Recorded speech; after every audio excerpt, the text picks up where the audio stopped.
আমি চাচ্ছি আমার ভাই মুক্তির দাবিতে আমি এখানে এসেছি। আমার ভাইকে বারবার মিথ্যা মামলা দিয়ে অ্যারেস্ট করা হয়েছে। তো আমি চাচ্ছি যে আইনের প্রতি শ্রদ্ধা রেখে আপনারা সবাই দৃষ্টি আকর্ষণ করবেন।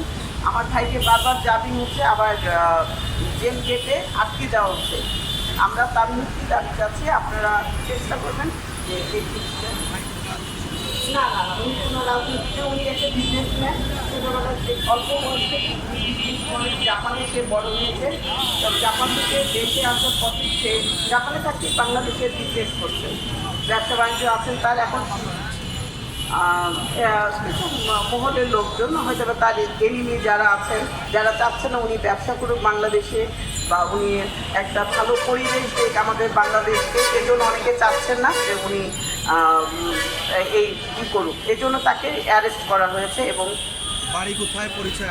ওনার বাড়ি হচ্ছে নারায়ণগঞ্জ, রূপগঞ্জ।